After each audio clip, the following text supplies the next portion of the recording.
So these are 100% brand new Easter eggs and hidden details that have never appeared on this channel before. Basically, if you want new Easter eggs delivered to your subscription feed each and every week, then make sure you're subscribed. Oh, and a quick GamerSupps free sample update. At the time of recording, you guys have managed to order 144 free samples so far this month, which is insane. If you want to grab yourself some GamerSupps, which of course supports the channel, or score yourself some freebies, then make sure you scan the QR code on screen or use the link in the description. Anyway, without further delay, let's get started. Right, let's begin today's video with the excellent Mouse P.I for hire. And yes, I did say excellent because I have no idea what IGN were smoking when they scored the game a 6. But you know what they say, you can't spell ignorant without IGN. Anyway, not only is Mouse P.I brilliant, it's also full of Easter eggs and secrets, and the first Easter egg is great. When making your way through the police station, you can find this.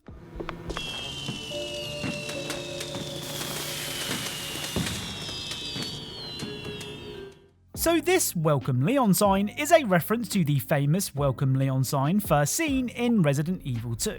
And then loads of Resident Evil games after that. Of course, the sign gained notoriety due to it being spelt incorrectly in the original Resident Evil 2, but the mice of Mouse P.I didn't make the same mistake. Next up is a callback to a classic cartoon hero.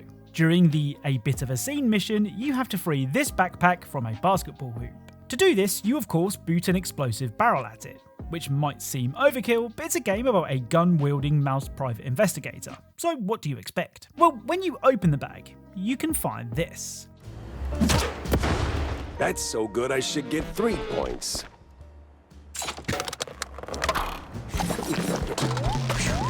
Lower your weapon! So inside the bag is a can of spinach, and after eating it, Jack gains super strength, meaning he can kill enemies in one punch. This is a nod to Popeye the Sailor Man, who used to down cans of spinach to gain super strength and strangely proportioned arms. Now, the final Easter egg from Mouse P.I isn't an Easter egg, and I'm not even sure if it counts as a hidden detail, but it is kinda funny. You see, during the game's first level, you can find loads of slot machines, and if video games have taught me anything, it's that if I can hit the jackpot on one of these, I can score myself some goodies. The only trouble is, I couldn't win. Not even once. I mean, I eventually resorted to playing all 3 machines at one time to improve my odds, and I still didn't win. Now, the machines are called time wasters, so perhaps that's the point. They're literally here just to waste your time.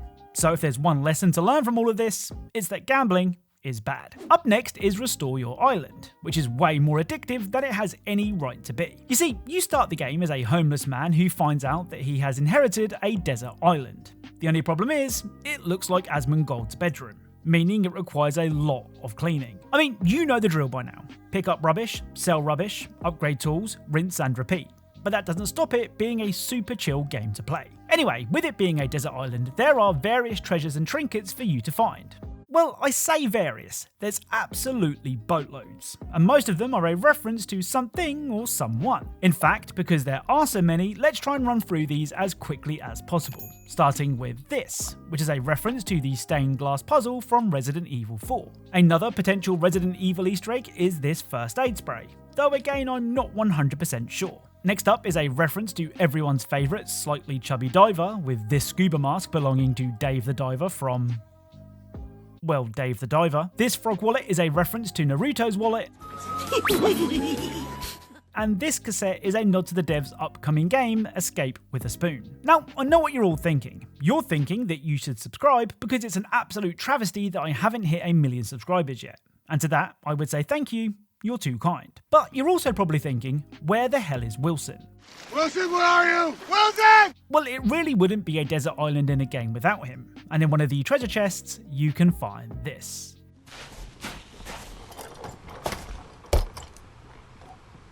I've said it before, and I'll say it again. If a video game has a desert island, you can put your house on it, also having a Wilson Easter egg. So Hunt Showdown is a game that is full of Easter eggs, but it's also a game that keeps on getting regular updates. And that means it's also a game that keeps adding new Easter eggs for players to find. Now, the first Hunt Easter egg might be a little debatable, so I want to know what you think. On the DeSalle map, you can hear this.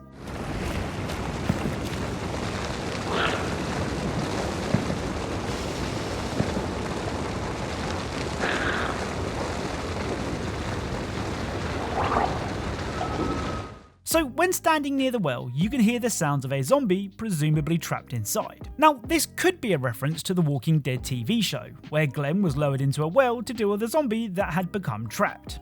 Like I said, I'm not 100% sure about this one, so let me know what you think. Next up, near the Terminus rail yard, you can find this.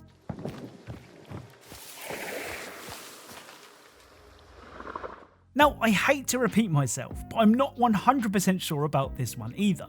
To me, this is a nod to the Big Daddies from the Bioshock series, except, just not as big. Now, I know that some people don't like it when I share discoveries that may or may not be Easter eggs, but that's what I like about making these videos, the conversations and the theories that they start. Anyway, the final Hunt Showdown Easter egg was only available on April Fools, and it's a weird one. You see, in Hunt, you can use beetles to scout an area, and then detonate them to damage enemies. So despite being kind of weird, they are very useful. Well, during April Fools, a code was given to players to redeem, and this code made your beetle look like this.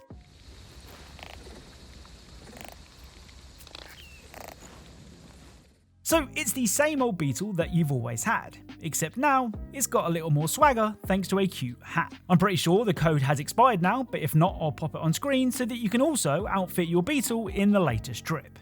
Well, the latest drip in 1896 anyway. Now, one of my favourite hidden details of recent years was when Kronos wouldn't allow you to pause the game during his boss battle in Hades 2 because he was the Titan of Time, not you. Well, this next detail from the Eggcellent roguelike isn't quite as cool, but I still think it's brilliant. You see, when fighting Scylla and her sirens, you'll be treated to a very energetic live performance of one of their songs.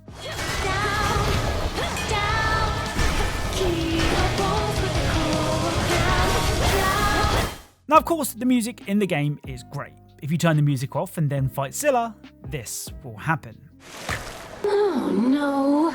I don't know what you did, lady, but lately I can barely hear myself think, much less sing. I hate you, you witch! You better make it right!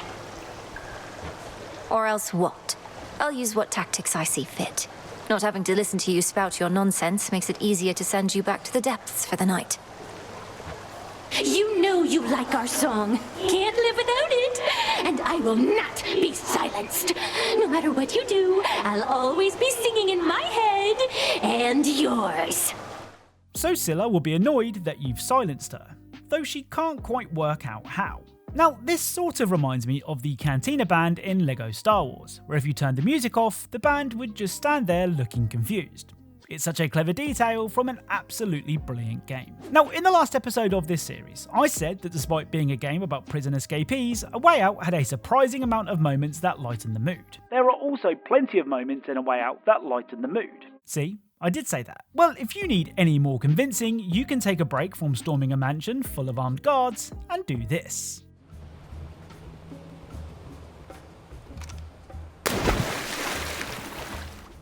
Couldn't help myself. The water looked too nice. We dive in the pool now. Makes perfect sense. The other A Way Out detail doesn't lighten the mood, but it is really cool. You see, Leo is afraid of heights, and in most games that wouldn't mean anything except a couple of lines of dialogue making it clear to the player that's the case. Whoa, okay. Alright, hey, this shit. Where the fuck I go? Oh shit, fuck, whoa, stop. I'm out. Alright. I'm out. Well, if you use Leo to climb, this will happen.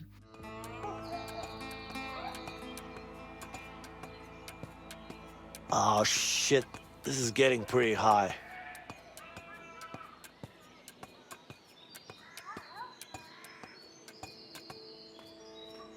Why the hell did I come up here?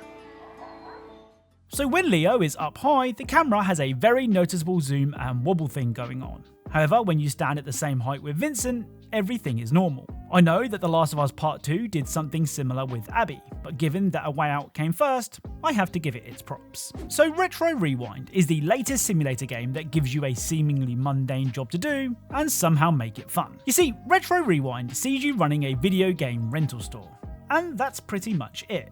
I mean, of course, it's up to you to order in movies, stock the shelves, keep on top of the latest releases, and process returns, which, if you're of a certain age, will be extremely nostalgic.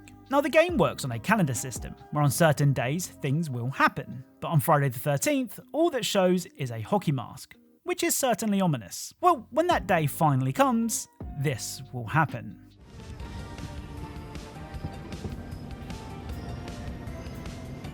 So, watching you process your returns is this guy in a hockey mask. Getting a closer look, we can see that this isn't really Jason Voorhees of Friday the 13th fame, but just a normal looking guy with nothing better to do. Still, it doesn't make it any less creepy, especially as he just stands here all day, watching you work. The other Retro Rewind Easter egg is incredibly hard to find.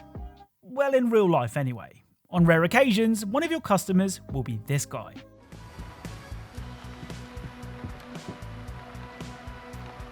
So this is Wally of Where's Wally fame, or for my friends across the pond, Waldo of Where's Waldo fame. Fingers crossed he returns his videos on time, as I've heard he's an absolute nightmare to track down. So that's it. If you enjoyed this video, then a like is appreciated. If you're a fan of Easter eggs and secrets in games, then make sure you're subscribed and turn notifications on so you never miss a video. Be sure to scan the QR code on screen now to get your gamer subs, even if you don't want to pay for them. And to be clear, I do get a small kickback if you do, but even if you don't want to pay, grab yourself some free samples on me. Anyway, as always, thank you all for watching, and I'll speak to you all soon.